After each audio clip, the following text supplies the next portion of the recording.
This is Jamie Drummond for Good Food Revolution. Something we try to do annually, but it doesn't always happen. We check in with Shiraz Mottiar at Malivoire to find out what's going on with the vintage. I believe you picked all of your estate fruit so far. It's amazing, yeah, we got it all done. We knew it was going to be an earlier harvest based on the heat of the season, and there was some major concerns with the drought that we experienced. That kind of ended at just the right time. Just the right time. Yes, yeah. We saw young vines with shallow root structures really stress. Any vine that was maybe doing its first crop of fruit, carrying its first crop, we had to get rid of. Oh, but really? Yeah, they would have collapsed had we not. But we don't have too many of those, and so the majority of our fruit is now quite mature. I would say on average. Our oldest vineyard is now over 20 years old, the vines, and the estate fruit here is about 17 years old. So the vines actually, there was no bother with the drought. The soils retain enough moisture that they kept growing, and then when the rains did finally come, which the vines still needed the moisture, we actually found they kind of woke up again because they sort of slow down with that kind of heat, right? So at first I thought photosynthesis stops around about 30 degrees. That's right. Yeah. The leaves just sort of close up, so they don't do any work. And so in those hot, dry days, and in that heat of the day, not much is happening. We had about a month of that as well. Yeah, throughout July and the better part of August as well.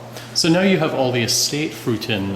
What's really, really excelling this year, do you think? Well, Chardonnay looked absolutely phenomenal. Mm-hmm. The consistency of the fruit, the golden tone of the skins, the nice size of berry. The seeds were very dark, which showed that the grapes themselves had gone through some completed phenolic ripeness, and we still retained some wonderful acidity as well. So that looked really beautiful. Gamay never fails, despite the season, whether it's hot or cold. You're going to get vibrant flavors, and acidities were retained as well, so that we have that length in the palate, and I'm seeing that now through the fermentation. So those varieties are looking stunning. I have to say there hasn't been any varieties from our estate fruit that I've been concerned with.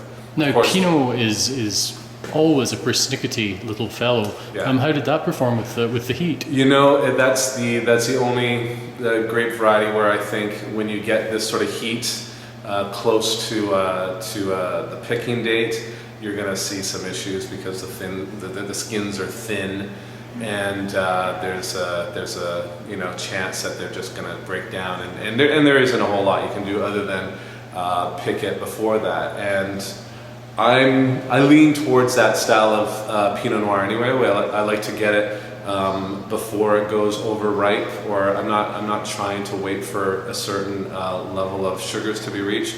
As soon as I see a balance, and I want to maintain acidity in the wines too, so I think I'm kind of beating the weather to that by getting in a little early, and then a good proportion of our Pinot Noir goes to rosé.